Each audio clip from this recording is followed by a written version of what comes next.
भीष्म द्वारा काशी की तीनों राजकुमारियों को हस्तिनापुर लाने के बाद महल में हलचल थी। राजा विचित्रवीर्य अब युवा हो चुके थे और उनके विवाह का समय आ गया था। काशी नरेश ने अपनी 3 पुत्रियों अंबा, अंबिका और अंबालिका का स्वयंवर रचाया था। अनेक राजा और योद्धा वहां उपस्थित थे।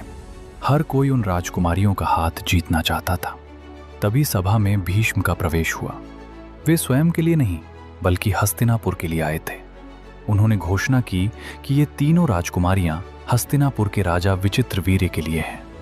ये सुनते ही सभा में क्रोध फैल गया। कई राजाओं ने भीष्म को चुनौती दी। वहीं एक भयंकर युद्ध छिड़ गया। भीष्म ने अकेले ही सभी राजाओं को पराजित कर दिया और तीनों राजकुमारियों को अपने रथ में बैठाकर हस्तिनापुर की ओर चल पड़े। मार्ग में राजकुमारी अंबा ने गंभीर स्वर में कहा कि वो अपने हृदय से पहले ही राजा शाल्व को पति मान चुकी है। ये सुनकर भीष्म ने धर्म का पालन किया और अंबा को सम्मानपूर्वक शाल्व के पास भेज दिया। लेकिन राजा शाल्व ने अंबा को स्वीकार करने से इनकार कर दिया। उन्होंने कहा कि जिसे भीष्म जीत कर लाए हों उसे वो कैसे अपना सकते हैं। अपमानित और दुखी अंबा वापस भीष्म के पास लौटी। उसने भीष्म से कहा कि अब वही उसे स्वीकार करें, परंतु भीष्म अपनी आजीवन ब्रह्मचर्य की प्रतिज्ञा से बंधे थे।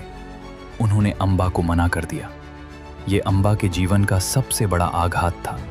उसके हृदय में गहरा दर्द और क्रोध भर गया। उसी क्षण उसने संकल्प लिया कि वो भीष्म के पतन का कारण बनेगी। उधर अंबिका और अंबालिका का विवाह राजा विचित्रवीर्य से संपन्न हुआ। हस्तिनापुर को 2 रानियां मिल गईं, लेकिन नियति कुछ और ही लिख चुकी थी। अंबा का अपमान और उसका प्रतिशोध आगे चलकर महाभारत की सबसे बड़ी घटनाज में बदलने वाला था।